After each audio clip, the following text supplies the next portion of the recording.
Bueno, les pedimos por favor si pueden ir pasando a la mesa.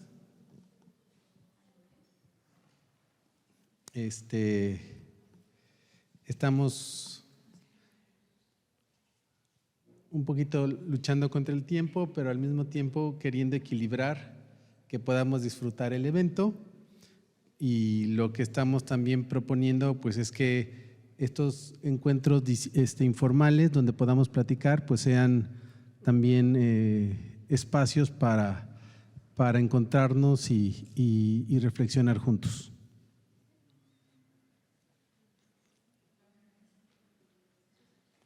Les voy adelantando entonces que en esta ponencia vamos a tener a Gabriela, en esta mesa vamos a tener a Gabriela Bayona Trejo, Adriana Guadalupe Ramírez Camacho y a Elsa Shanat Contreras López. Podría decir Sanat, ¿no? Shanat. Sí, por favor. Bueno, entonces vamos a comenzar. Más o menos ya saben buenas tardes. Vamos a dar inicio a la mesa de presentación de ponencias de este segundo coloquio latinoamericano, Retos del acompañamiento en lectura y escritura en la educación superior. Agradecemos su presencia y participación activa en este espacio que busca fortalecer el diálogo y el intercambio de experiencias sobre las prácticas de lectura y escritura en la educación superior. Voy a rápidamente presentarles a nuestras ponentes de ahorita. Es Gabriela Bayona Trejo, traductora, correctora de estilo, desde 1999 profesora de español y de inglés. Desde 2006 a la fecha es profesora investigadora en la Academia de Expresión Oral y Escrita en la UACM, es licenciada en Letras Inglesas por la coordinadora en 2014 y 2024. Adriana Guadalupe Ramírez Camacho es maestra en Comunicación y Tecnología Educativa por el Instituto Latinoamericano de la Comunicación Educativa ILCE, candidata a doctorado en Innovación en Tecnología Educativa por la Universidad Autónoma de Querétaro y es docente en la Universidad Pedagógica Nacional, Unidad 095. Sus líneas de investigación: educación mediada por tecnología, alfabetización académica, género y TIC. Y finalmente, Elsa Shanat Contreras López es tesista de la Facultad de Psicología de la Universidad Michoacana de San Nicolás de Hidalgo, colaboradora en proyectos de investigación financiados por la Coordinación de Investigación Científica sobre alfabetización académica, escritura en las disciplinas y la noción de identidad. Colaboradora en el sitio web Centro Virtual Aleo en la creación de recursos digitales enfocados a la escritura de la investigación y la escritura académica. Obtuvo el reconocimiento de joven investigadora del Estado de Michoacán por el Instituto de Ciencia, Innovación y Tecnología del Estado de Michoacán. Felicidades. Empezamos con Gabriela Bayona. Muy bien, bueno, pues yo les voy a platicar una experiencia didáctica que le puse un prototipo de texto académico escrito por estudiantes de nuevo ingreso. Aquí está. ¿Es así? No. ¿Al revés? ¿Así? No, ¿verdad? Así. Ya. Muy bien. Bueno, pues es una experiencia pedagógica que realizo desde 2011 en la Universidad Autónoma de la Ciudad de México, donde trabajo. Y bueno, el contexto es el taller de expresión oral y escrita, que es muy parecido, bueno, estaba escuchando a nuestras compañeras, donde es como el semestre cero, son para todos los estudiantes de nuevo ingreso. Ay, no, para el otro lado. Muy bien, pues el propósito de esta experiencia pedagógica o la razón de que comencé a realizarlo fue para fomentar la escritura autónoma, ¿no? Familiarizar a los estudiantes y a los estudiantes con la estructura del texto académico y también introducirlos al uso básico de algunos programas y tecnologías que se usan cotidianamente en la universidad. Además de que tuviera, como es el taller de expresión oral escrita, es un proyecto que involucra obviamente la expresión oral también. Y bueno, el problema que se busca atender pues es el problema que tenemos todos los profesores, el copia y pega, que antes era del Rincón del Vago y ahora es de la IA. Y entonces, Pues la razón, yo creo, detrás del copia y pega es la necesidad de entregar un texto que les parece difícil de escribir. Entonces, cuando tienen esa necesidad, y además es urgente porque es el texto próximamente para mañana, ¿verdad? Se abruman y lo más fácil pues es copiar y pegar de algún lugar, sea la IA o cualquier otra página. La UACM, como ya explicó hace poquito Marco, somos una universidad pública donde tenemos un ingreso por sorteo, es decir, no hay examen de admisión. Estamos en las zonas, bueno, la mayoría de los planteles están en zonas no periféricas de la Ciudad de México, porque se busca atender a población pues de esa zona, no a las universidades como la UNAM, que está en la zona sur, ¿no? Entonces tenemos estudiantes, no todos, pero varios, que tienen condiciones económicas adversas, rezago escolar y otras problemáticas. El programa de integración recibe a esta población y el taller en el que trabajamos tiene 4 unidades. La tercera está dedicada a textos académicos, que es de donde sale este proyecto. Entonces, mi secuencia didáctica inicia con el inicio del taller, donde se selecciona un eje temático de manera grupal. Bueno, es opcional, yo siempre lo hago. Y bueno, aquí no se ve mucho en la foto, pero se hace una votación y entonces todo el grupo propone un tema y se vota y ese es el tema que usamos. Entonces, con este tema se trabajan muchos de los textos literarios, periodísticos y también los académicos.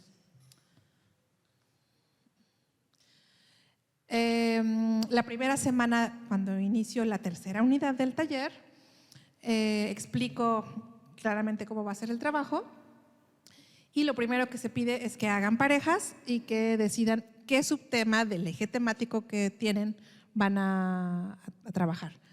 Tienen que pensar en la pregunta inicial, que va a ser el planteamiento del problema, y tiene que ser un planteamiento del problema que se pueda responder mediante encuestas. Entonces, tienen que ir a asesoría. En la UACM tenemos todos los profesores de tiempo completo cubículos y tenemos tiempo dedicado a eso. Entonces, estamos en el cubículo atendiendo a estudiantes. Y esa es una gran ventaja que no todas las universidades tienen. Tienen que ir a asesoría llevando una única pregunta a presentarla. La segunda semana tienen que llevar 10 preguntas de la encuesta que van a aplicar.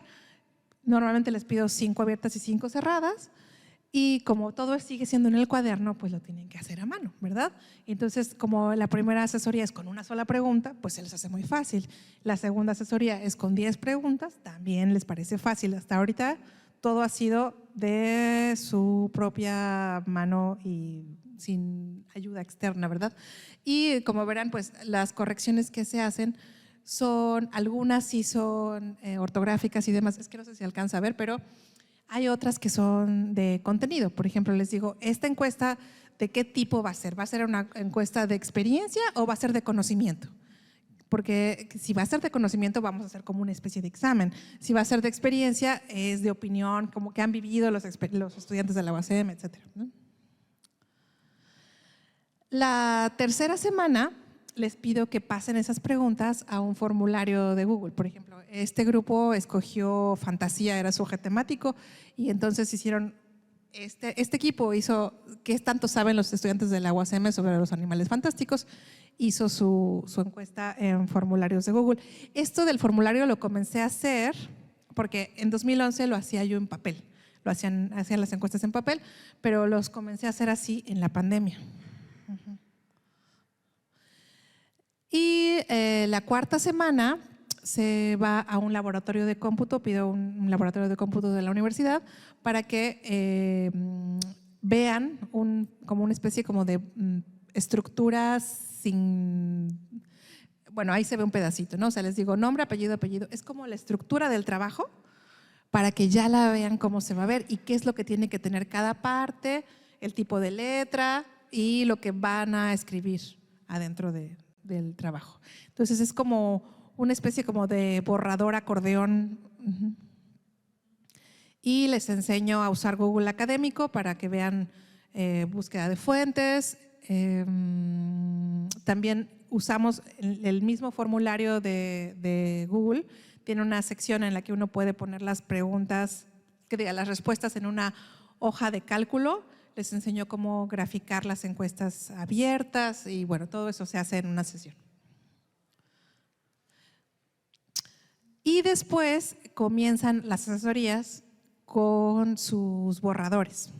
Como tienen la estructura, nada más la rellenan, no se les hace no se les hace tan difícil escribir. Por ejemplo, ahí pueden ver 2 etapas del mismo trabajo, que no sé si se alcanzan a leer, pero en la primera todavía no tiene el formato que les pedí, no tiene todavía el orden en el que tiene que estar. Y lo que dice, por ejemplo, no se parece tanto a lo que les había solicitado. Y en la segunda ya se avanzó, ¿no? Todo esto es en el cubículo, fuera del aula. Mientras tanto, en el aula se están leyendo textos académicos, se está viendo estructura de cómo es un texto académico, qué hay en cada parte, etcétera, ¿no? Entonces, digamos que este es el trabajo extra aula. Y la quinta semana ocurre que tienen que entregar el trabajo impreso, pero además tienen que hacer una presentación formal del mismo. Y ahí se supone que hay un video, pero no sé si se alcanza a… ¿Se puede dar clic al video? Yo le puedo dar clic para que suene, no sé cómo se hace. No, es que es un video, tiene un enlace a un video.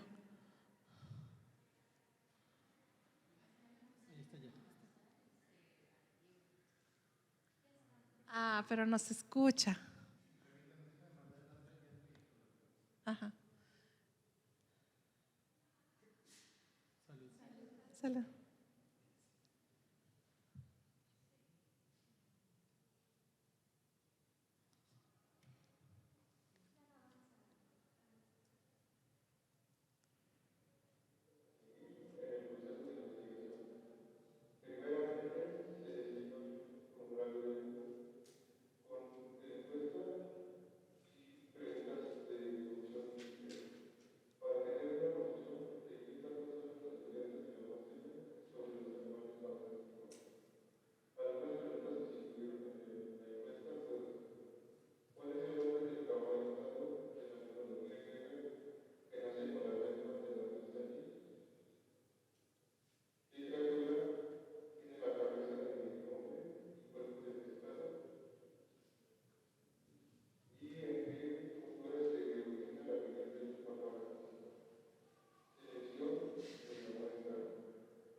Bueno, no sé si se alcanzó a escuchar. ¿Sí se alcanzó a escuchar algo? Ok.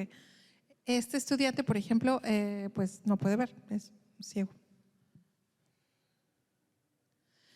No, esto ya lo hemos visto.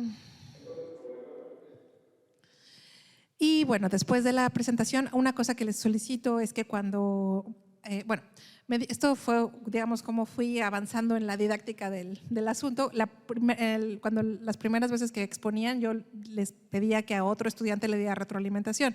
Eso era demasiado tardado y me tardaba como 3 clases en que expusieran todo el grupo. Entonces decidí que mejor fuera una autoevaluación. Entonces le pido a que los estudiantes lleven su celular con pila y todo esto es obviamente post-pandemia. Antes de la pandemia no pasaba esto.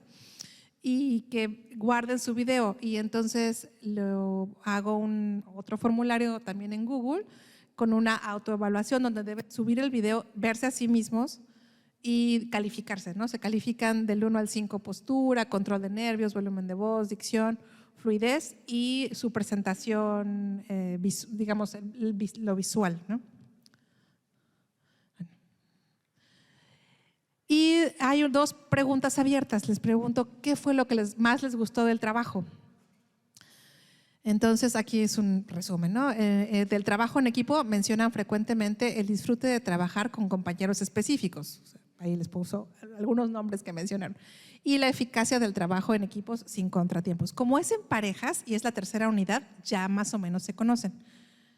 En cuanto a la interacción social y las entrevistas, mencionan que la oportunidad de interactuar directamente con la comunidad estudiantil de la UACM, conocer a más gente, porque tienen que pararse en la cafetería, por ejemplo, donde hay muchos estudiantes, como tienen que hacer 50 encuestas, con un formulario de Google, les pido que hagan un QR y entonces tienen que pararse y decirle, me contesta esta encuesta, o sea, tiene toda una interacción.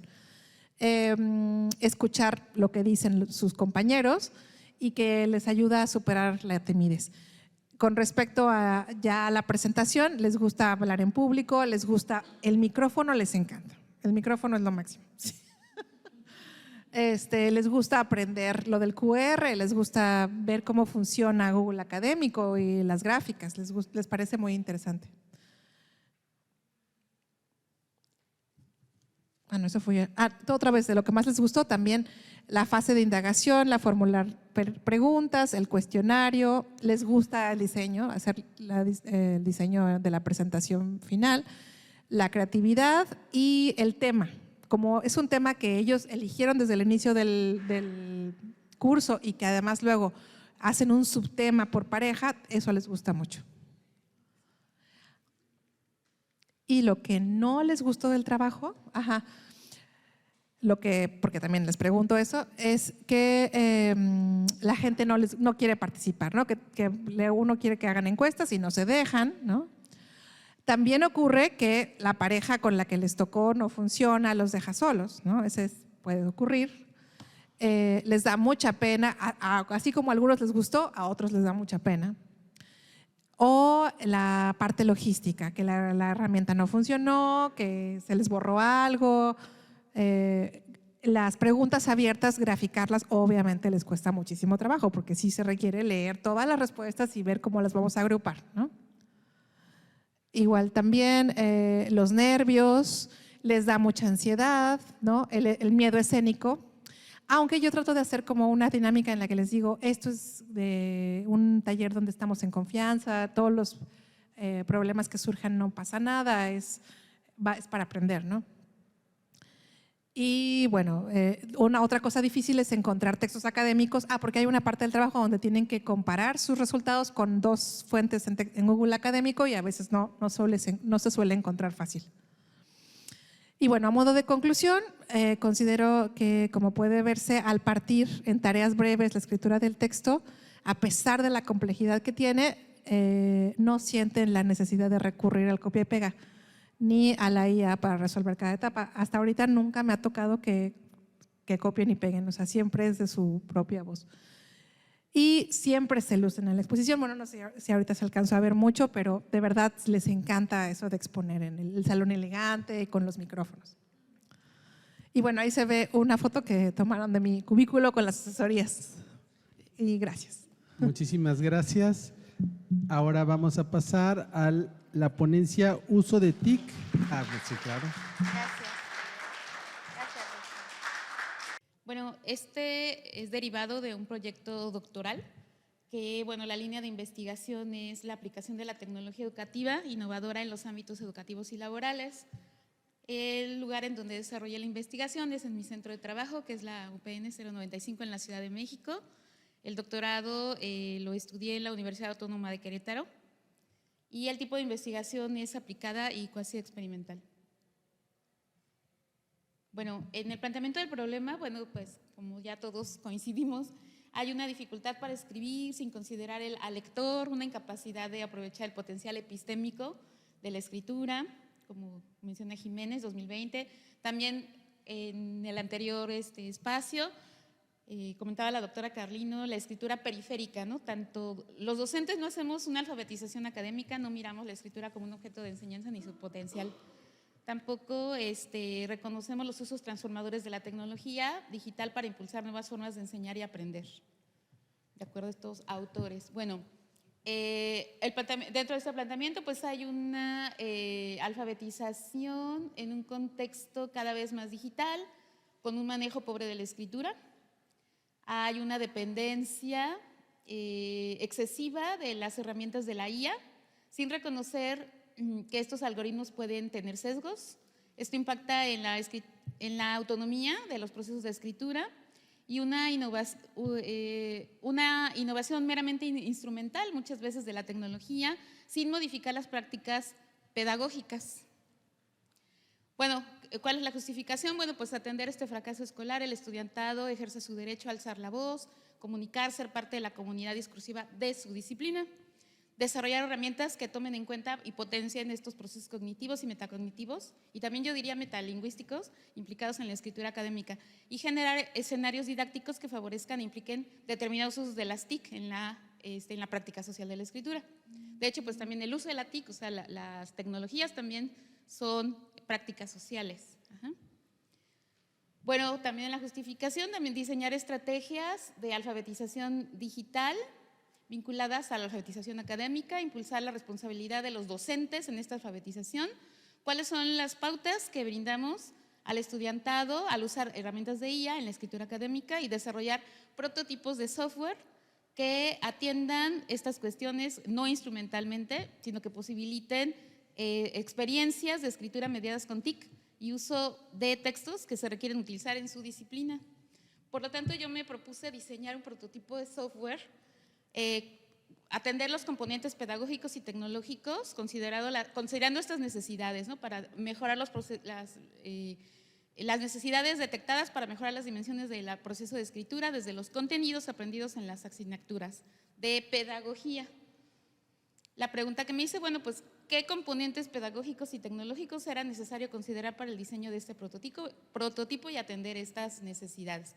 Están las variables, el uso de la tecnología, ¿no?, como una variable independiente, y entonces, bueno, ver, pues, cómo podríamos validar, ¿no?, que sí efectivamente las TIC nos están apoyando a desarrollar estas habilidades de escritura.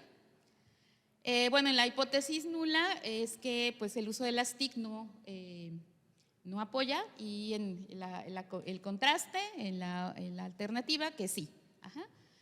Bueno, en los antecedentes he encontrado una predominancia de investigaciones cualitativas casi nulas de tipo cuasi experimental, prototipos que se enfocan en procesos de corrección gramatical, ortográfica, escritura de ensayos, principalmente trabajos finales de grado. Hay propuestas muy interesantes de tecnología o de plataformas, como por ejemplo la misma de Didactex, entre otras más, pero no tal cual consideran la escritura en la disciplina, sino algún tipo de texto, especialmente ensayos y trabajos finales de grado. También hay algunas iniciativas de software de pago, ¿no?, para hacer presentaciones de videos, audios, etcétera, pero no tal cual para lo que es la escritura del texto instruccional, que es el tipo de texto que se eligió para trabajar con los estudiantes de pedagogía, que es un tipo de texto que ellos necesitan para su campo profesional. Entonces, bueno, encontré por ahí una herramienta que se llama MOOC Canva, que es canadiense, que la utilizan más bien los maestros para diseñar, como para pautar sus diseños de cursos en línea, pero no es tal cual para acompañar a estudiantes a la escritura del texto instruccional. Y también, bueno, hay también algunos apoyos en internet que nos dicen más o menos qué podemos hacer para diseñar un texto instruccional, pero se enfocan más en cosas multimedia, de cómo insertas el video, el audio, etcétera, o el diseño de la estrategia, pero no la escritura del texto instruccional. Bueno, dentro del marco teórico, me voy a parar un poquito para poder leer. Sí, es muy rápido. Básicamente, bueno, pues tenemos de un lado el uso del software, acá la escritura académica. Ambos requieren procesos de mediación cognitiva, ambos también requieren de alfabetización. Y bueno, lo que se busca es posibilitar estas experiencias de escritura mediada con las TIC.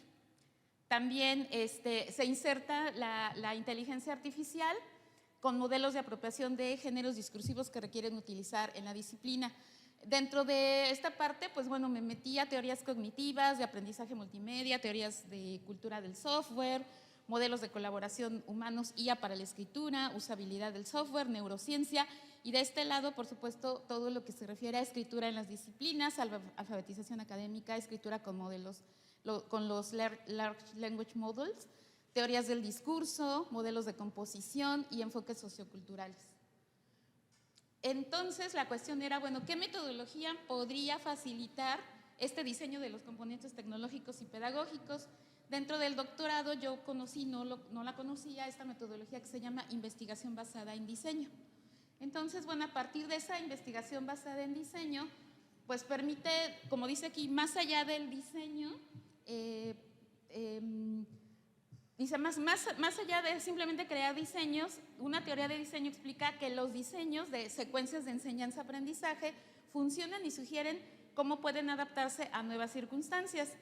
Y bueno, aportan validez a la investigación y sobre todo lo más importante para mí era cómo asegurar una mejora en mi práctica docente, ¿no? Porque yo soy de la idea de que, o sea, estudiar un doctorado debe de servir para que uno sea mejor maestro, ¿no? O sea, en el aula, ¿no? Que se ve ahí, no en otro lado, sino en tu aula, ¿no? Y entonces me permitió ver precisamente cómo se mueven estas variables en el aula con el uso de la tecnología y la escritura. Y me pareció muy interesante. Entonces, a partir de esa metodología de investigación basada en diseño, pues hice la parte pedagógica y la parte tecnológica. De la parte pedagógica, los alumnos de pedagogía de séptimo semestre de esa generación fueron los que pusieron los requerimientos, ¿no? Necesitamos un software que tenga esto y esto, en la parte de la escritura.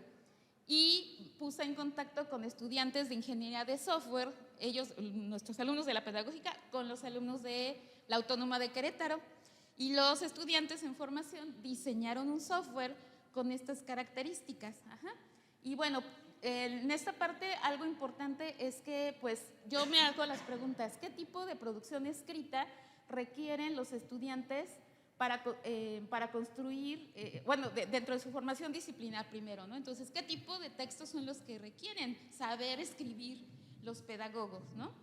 Y también, bueno, diseñé con esta metodología una situación comunicativa, ¿no? Que era escribir un texto instruccional para un curso de formación en línea del tema que ellos quisieran, ¿no? Y bueno, también parte de una hipótesis de que el diseño va a conducir pues, a una mejora en la escritura académica y bueno, también a ver cómo podemos evaluar la calidad de esa SEA, situación de enseñanza-aprendizaje, y evaluar si realmente mejoraron esas habilidades de escritura. Bueno, algo que a mí me aportó como maestra la investigación basada en diseño es que me permitió hacer un análisis del contexto educativo, de los aspectos epistemológicos del tema, analizar las ideas previas, las dificultades conceptuales de razonamiento de mis alumnos, la necesidad de entornos interactivos, definir mejor mis objetivos de aprendizaje, las dificultades y las demandas del aprendizaje que necesitaban también en ese momento los pedagogos con respecto al diseño, las estrategias de enseñanza y a partir de ahí, pues entonces ya diseñé la secuencia de enseñanza-aprendizaje.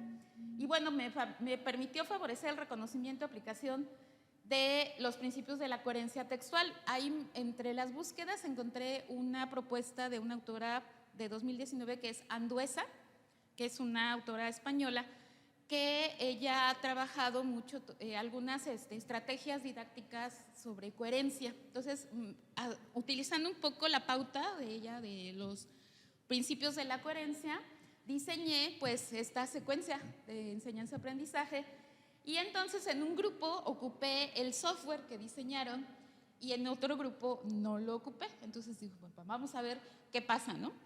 En ambos, de hecho, a partir, les digo, de esta situación comunicativa que ya expliqué hace rato, pues la metodología fue, primero el diseño de la situación, la mejora de la coherencia y después la mejora de la escritura del texto, a la par que en la base tecnológica, primero lo hicimos en el Word de Drive, luego en la primera versión del prototipo y luego ya mejorado la versión 2 del prototipo de software.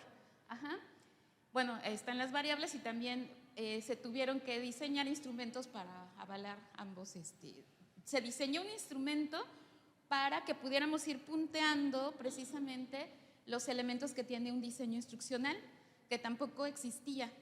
De hecho, no he encontrado algún instrumento que ayude a hacer esta valoración. Y bueno, con expertos de mi unidad de lenguaje, hicimos esta validación del instrumento y que, pues sí aportó de manera significativa, ¿no? Para poder, pues, valorar que sí efectivamente había avances o no había avances. Ese es un ejemplo. Se trabajó todo lo que son, pues, las dimensiones lingüísticas, teóricas, discursivas, ¿no? que tiene el texto instruccional. como género, que pues fue muy interesante y no sé si a lo mejor se pueda conectar porque hace rato dice el Nintendo, sí pudimos, pero bueno, ahí está la liga de acceso por si ustedes quieren probar el prototipo. Entonces, el prototipo trae una estructura que va acompañando también cada una de las partes que tiene el texto instruccional, tiene chatbox, tiene también IA, no porque yo haya dicho que le metieran IA, sino porque uno de los requerimientos de los pedagogos fue que también nos sugiriera algunas ideas, porque en este proceso de escritura que generalmente lo hace uno en soledad, ellos decían, bueno, pues a lo mejor que nos dé algunas ideas. Y los ingenieros de software, que son también de la generación Z, pues que meten la IA, ¿no? Entonces yo así también, para mí fue así como de, pues hay que usar la IA, ¿no? Y entonces hacer esta actividad, bueno, esta secuencia guiada con los estudiantes, me permitió ver que, primero, lo más importante es que ellos tuvieran antecedentes de los principios de la coherencia, o sea, no fue la clase de lengua o de lingüística, pero sí era muy importante que tanto la maestra como ellos tuviéramos las bases básicas, ¿no? O sea, los principios básicos de la coherencia, ¿no? Y entonces, a partir de ahí, entonces ya nos íbamos a usar el prototipo y ellos empezábamos a contrastar tipos de textos, ¿no? Que habían hecho alumnos de la generación anterior, las que estaban haciendo ellos, y ellos ya me dicen, no maestra, es que aquí hay una transgresión, o sea, hay mucha densidad informativa, le faltan anáforas, le faltan conectores, y yo, wow. Pero también, al momento de que meten las ayudas de la IA, también se dieron cuenta que efectivamente, no, pues tiene sesgos, maestra. Y los prompts los hicieron también los pedagogos. Entonces permitió que ellos se dieran cuenta, reconocieran que también se tenían que mejorar los prompts y las iteraciones con este software. Entonces, ahí voy en ese proceso, ¿no? Bueno, ya vienen así como muchos datos estadísticos, que también puede ser un requisito de mi formación en el doctorado. Yo no había hecho intervenciones, las que le llaman quantis, ¿no? Yo había hecho intervenciones cualitativas, investigaciones cualitativas, intervenciones. Para mí también pues ha sido un aprendizaje, los datos también te dan información. Y bueno, pues está la data. Sí, doctor. Sí. Bueno, se realizan las pruebas de normalidad con los datos, las pruebas estadísticas, se logra evidenciar, se rechaza la hipótesis nula, entonces quiere decir que sí existe una diferencia significativa en ambos grupos que se utilizan. No solamente se avanza en el grupo experimental, también se avanza en el grupo control. Hay elementos importantes, porque muchas veces en las investigaciones queremos decir, no pasó nada en el otro porque no usamos el software. No, aquí sí pasó, porque lo importante era la secuencia de enseñanza-aprendizaje. Hubo menos avance, pero también hubo condiciones específicas, porque en ese grupo control que no había software, había 2 estudiantes que ya tenían experiencia escribiendo texto instruccional. Entonces ahí hay una variación que pega en el dato estadístico, por supuesto. Pero eso hay que decirlo, o sea, hay que reconocerlo, eso sucede, ¿no? En la investigación, porque también es muy fácil mover los datos y decir, no, aquí sí funcionó y aquí no pasó nada, pero sí sucedió eso. Y para mí ha sido muy interesante, pues, reconocerlo, ¿no? Bueno, en los resultados, a partir de la puesta en práctica, se evidencia que el estudiantado de la experimental mejoran significativamente la comprensión e impacto de la coherencia. Además, en el grupo experimental, la totalidad de estudiantes valora el soporte del prototipo, el uso del LLM, pero ellos dicen siempre y cuando se realicen las mejoras a los prompts. Entonces, ahí ellos están viendo ya de manera distinta la inteligencia artificial. Y bueno, también en los hallazgos se posibilitan experiencias de escritura mediadas con herramientas de TIC ad hoc, ¿no? La IBD nos permite observar cómo se manifiestan estos factores, en donde también es importante atender lo emocional, no solamente la herramienta como ahí usarla y ya, sino también hay experiencias emocionales, experiencias previas que los estudiantes tienen tanto al usar la tecnología como al escribir, eso también es importante. Bueno, las tecnologías brindan un valor añadido a las prácticas, es necesario profundizar en cómo estos procesos de apropiación implican determinados usos de las tecnologías en la práctica social de la escritura. Y otra cosa importante, me parece que es muy importante que como docentes nos acerquemos, o sea, hagamos aproximaciones a los modelos de la IA. pero también distingamos que uno de los aspectos críticos en el aprendizaje de la escritura es el dominio por parte del estudiantado de la coherencia textual, que a su vez posee un importante valor para la sintaxis gramatical. Ajá. Y bueno, aquí hay una cita, ¿no? Dice, de Andueza, que el profesor reconozca que probablemente el bajo nivel de logro en la coherencia del estudiantado se deba a que raramente se enseña de manera explícita y sistemática en los procesos de enseñanza-aprendizaje de la escritura. Y bueno, la última de cierre es que bueno, cuando hagamos o intentemos hacer innovaciones en la dimensión pedagógica, implica que nosotros como maestros hagamos innovaciones en esta dimensión, abordar con mayor rigurosidad las metodologías para el diseño de secuencias didácticas y tomar en cuenta las condiciones de la enseñanza y el aprendizaje para favorecer la escritura. Y pues muchas gracias. Estas son mis referencias básicas. Les pedimos un aplauso y vamos a cerrar con la ponencia Prácticas de Escritura Argumentativa como herramienta de construcción de la identidad profesional. Adelante, por favor. Muchas gracias. Ahorita que se ponga. Bueno, antes de empezar quisiera primero presentarme. Mi nombre es Elsa Shana Contreras López, soy tesista de la Facultad de Psicología de la Universidad Michoacana San Nicolás de Hidalgo. El día de hoy les vengo a presentar una probadita de lo que es mi tesis como tal.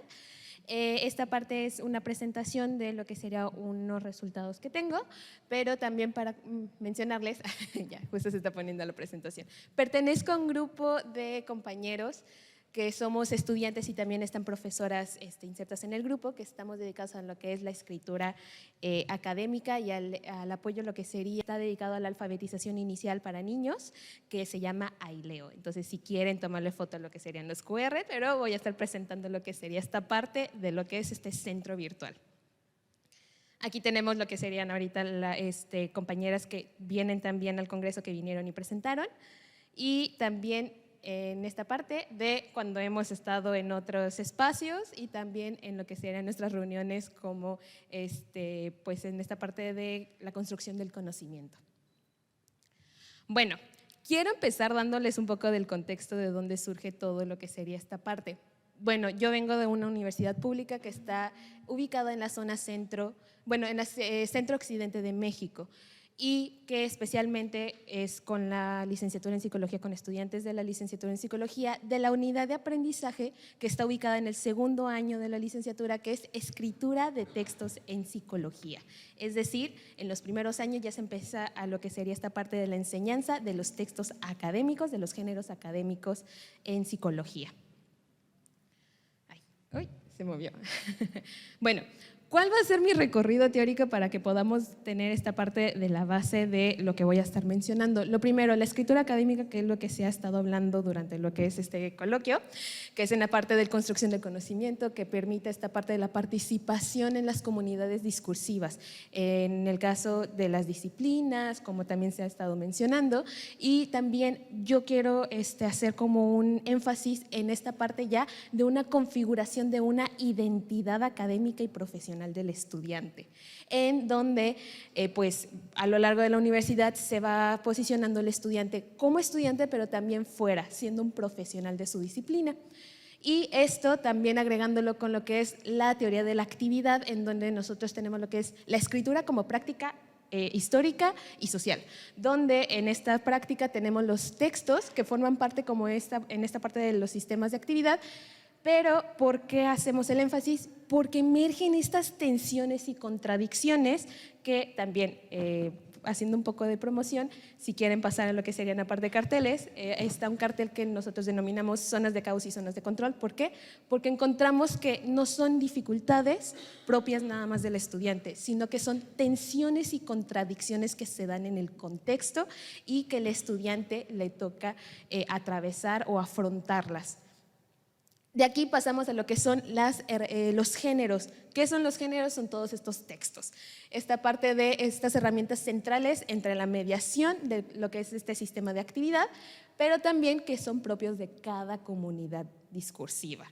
Es decir, a pesar de que todos compartamos el ensayo va a tener diferencias entre cada una de las disciplinas. Y también haciendo el énfasis de que cumplen estas funciones sociales para comunicar. Y de aquí pasamos, después de los géneros, a la argumentación. ¿Por qué hago énfasis en la argumentación? Si recuerdan, empiezo ya a hacer lo que sería el énfasis en la configuración de una identidad. ¿Qué nos ayuda a hacer esta configuración? La argumentación. ¿Por qué? Porque nos pide la construcción de una postura crítica donde tenemos que hacer no solo una articulación de voces de otras personas, pero también mi propia voz. Donde puedo decir, no es, como decimos, un remix de ideas, un remix de autores nada más porque los pongo porque me los pidió el profesor, sino el de los pongo porque me ayudan a mi idea, porque me ayudan a mi posicionamiento, a mi postura. Aquí ya entra ahora sí lo que es la identidad, que es este posicionamiento discursivo donde hago mi construcción ya como voz autoral, como un voz de autor propia de un escritor de la disciplina, donde ya hacemos esta articulación de objetivos, de reglas, de las interacciones que están dentro de la comunidad discursiva. Teniendo ya todo tanto el contexto como en la parte del recorrido teórico, mi objetivo fue el analizar cómo los géneros académicos. ¿Cuál género yo fui el que revisé? Fue el ensayo, porque es uno de los que más se solicita a lo largo de lo que sería la universidad y también en la licenciatura en psicología, y el profesional, que resultó ser también uno de los géneros que ya empieza a ser más solicitado por profesores. Y cómo estos géneros inciden en la construcción de la identidad académica y profesional, y también aportar elementos que orienten al diseño de estrategias pedagógicas, como lo comentaba la ponente pasada, pero también digitales. ¿Cómo podemos hacer esta parte de también pasar a la digitalidad? ¿Cuál fue mi metodología? Es una IAP. Ahorita les voy a dar nada más lo que serían los resultados de lo que es acción y observación. Trabajé con 87 estudiantes, un 79% mujeres, un 20% hombres, de una edad aproximada de 20 años. Se hizo una aplicación de un cuestionario preguntándoles qué género les solicitan más durante la carrera, y utilicé una metodología de diseño que es el Design Thinking. Ahorita vamos a ver por qué lo utilicé, más que nada porque está orientado a lo que es el usuario. En esta parte me guié con los estudiantes y también con docentes, que son los que estarían utilizando en esta parte una herramienta digital. Hallazgos. Ahora sí, ¿qué nos comentaban los estudiantes en relación del ensayo? Bueno, nos dicen que es un género académico, que es así de me lo solicitan en todas las materias. Ok. Pero también veíamos que el ensayo tenemos lo que es el posicionamiento del escritor. ¿Por qué? Porque les piden ya tener una postura ante un tema, no nada más quedarse neutral, sino decir estoy a favor o no estoy a favor y dar los argumentos. Diálogo con otras voces. Se les solicita en este género lo que sería la citación, el poder hacer este diálogo con otros autores previos o con escritores o con lo que sería autores de su propia disciplina. Esto queda a una apropiación de convenciones discursivas y una construcción de una voz académica como primer punto. Como estudiantes empiezan a tener una voz. Y el artículo, en el artículo nos sorprendió porque ya se les está solicitando el artículo como un género. Ahí veíamos que es un género profesional, porque a diferencia del ensayo que nos posiciona como estudiantes, el artículo nos posiciona fuera ya como lo que sería autores dentro de nuestra propia disciplina. Ya dejamos de ser estudiantes y nos pasamos a conocedores expertos de un tema. Igual tenemos un posicionamiento ahora disciplinar, un diálogo igual con otras voces en esta parte de la citación, y a diferencia de lo que es el ensayo, es esta parte de proyectar un aporte original al campo, favoreciendo el tránsito de una identidad académica, pasar de ser estudiantes, centrada ahora en la formación de una identidad profesional. Pasamos de estudiantes a lo que sería profesionistas. Y ahora sí, y poniendo lo que sería lo de zonas de caos. ¿Qué nos mencionan los estudiantes que tienen como una zona de caos estas dificultades? La primera de todas, citación APA. La citación APA en lo que sería nuestra disciplina es la más pedida, y si nos dicen, tengo dudas en APA. No tienen miedo de decirlo, tengo dudas, no sé cómo ponerlo, no sé cómo son las referencias. Yo ponía nada más el link, nos hacían ese tipo de comentarios. Ok, ya sabemos que es APA. También nos mencionan de la organización de la información, cómo organizan la información, cómo seleccionar, cómo poner uno, cómo poner después el otro. Después la estructura de un discurso coherente, poder hacer este entrecruce de lo que sería la información, no que pareciera nada más de pongo uno, pongo dos, pongo tres, sino el por qué se pone el uno, por qué se pone el dos, hacer este entreteje de las ideas. El sustentar una idea, que viene mucho también relacionado con lo que sería la citación, y veíamos también en una de las ponencias pasadas con una compañera que se da una reproducción de la información en vez de una generación de un discurso propio. Transmite nada más esta parte de, repito la misma información que me dieron, pero no construyo más allá. Me quedo nada más en, digo lo mismo. ¿A qué nos va a llevar esto? A lo que es la argumentación, porque en el pensamiento crítico tenemos lo de seleccionar las ideas, tenemos la organización de las ideas, el transformar el conocimiento y el generar, que si se dan cuenta tiene relación con las zonas de caos que viven los estudiantes. Y en la voz autoral, ¿por qué se mete la voz autoral? Porque tenemos citación, conectores y modulizadores del discurso. Conectores en donde los vamos a ver en esta parte del entreteje de las ideas. Y los modulizadores, que ellos puedan poner su propia voz, que no tengan el miedo de, es que si pongo mi voz siento que no tiene relación o que no estoy uniendo bien las ideas. Entonces es en esa parte en donde ya se puede ver la voz del estudiante también en los ensayos. La metodología que seguí fue un design thinking que permite lo primero empatizar con la audiencia, empatizar de cuál es el problema que se está viviendo, qué se quiere llegar a apoyar. La definición también, el ver en esta parte fue argumentación, voz autoral. Idear, en esta parte idear porque ya se empieza a hacer lo que sería la herramienta digital. Y en esta parte, con todo lo de la inmediatez y que surge después de lo de la pandemia, nosotros nos dimos cuenta que ellos pedían 3 tipos de materiales: videos, y también decían videos que no sean largos, entonces tiene que ser videos cortos, infografías que sean visuales y guías que ellos puedan utilizar al momento asincrónico o autónomamente. Y el prototipo, se hace el prototipo de lo que sería tanto de los recursos como de la herramienta y la secuencia. Y por último, la evaluación. Evaluación tanto de los estudiantes, porque son los que van a estar accediendo, pero también nos fuimos con los docentes para preguntarles qué les parece la secuencia, si la pueden aplicar, y no solo con docentes de escritura, sino con docentes en general. Hallazgos. Ahora sí, ¿cómo queda lo que sería esta herramienta después del design thinking? Aquí tienen el código QR si le quieren tomar foto y si pueden acceder también. ¿Cómo queda? Nosotros lo organizamos en 5 ejes principales, que es primero citación, y queríamos hacerlo de una forma como escalonada, que primero vieran qué es la citación, cómo se puede poner lo que sería esta parte de la citación. No el nada más de esta es una cita, sino de enseñar a escribir con citación. Del que no tengan el miedo de nada más de voy a poner una de parafraseo porque siento que es la más sencilla, sino que puedan ver las implicaciones. Tenemos esa parte de lo que es citación, tenemos después lo que es escritura. En escritura vamos desde lo que es el texto en general, la estructura, un párrafo, conectores, modulizadores, de ahí a pasar a lo que sería el discurso, la argumentación. ¿Por qué se enseña antes conectores? Porque en argumentación lo van a necesitar. Entonces, por eso es escalonado. Y de ahí pasar a los géneros. El primer género, que sería el ensayo, y el siguiente, el artículo. Entonces, tenemos lo que sería las tareas de escritura, que es el ensayo, y los géneros profesionales, que sería el artículo. En este sitio, los estudiantes pueden encontrar la misma estructura de encontrar un video de presentación de lo que sería la sección, infografías, y no solo infografías que sean nada más de informar, sino que son infografías que puedan ellos consultar, que puedan ver, que puedan utilizar de manera autónoma. Y también guías en donde no solo se integra lo de las infografías, sino que se integra más información, ejercicios, ejemplos, para que ellos puedan ver más. ¿Cuáles son, a grosso modo, lo que son las primeras conclusiones? Nada más les digo que esto es como una pequeña probadita de todo lo demás.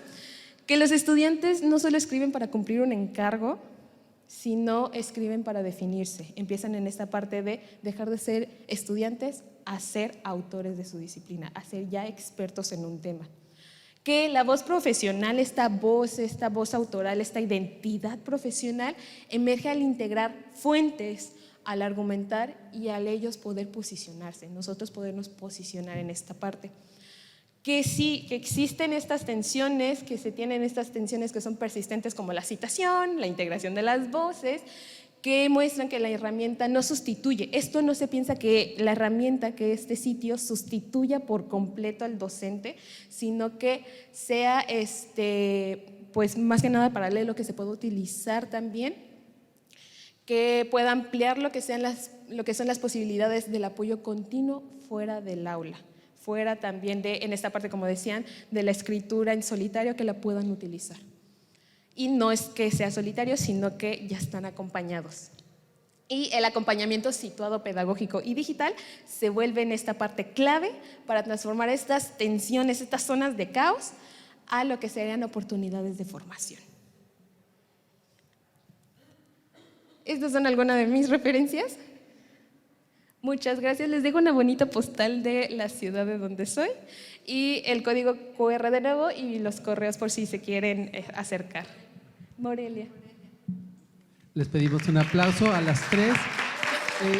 Vamos a dar chance de a lo más un par de preguntas, recordándoles que parte del espíritu de este coloquio es que nos encontremos de manera informal para seguir platicando con todos los ponentes. ¿Alguien tiene alguna pregunta? Bueno, entonces pasaríamos entonces a un aviso muy importante.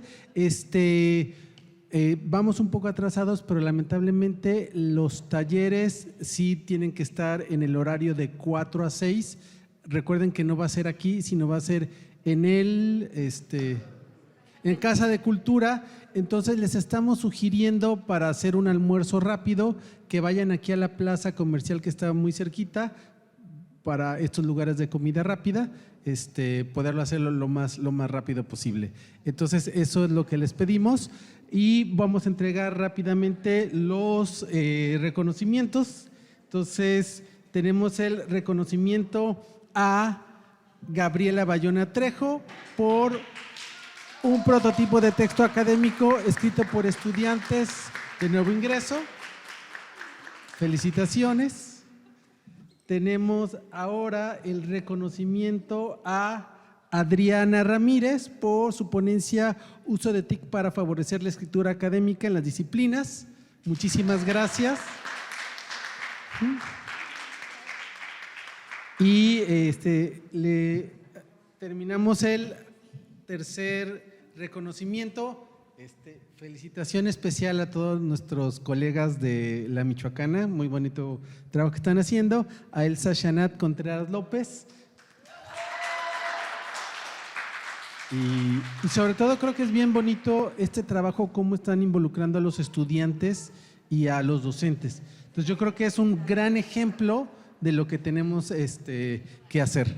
Entonces platiquen con ellas porque tienen cosas muy importantes que compartir.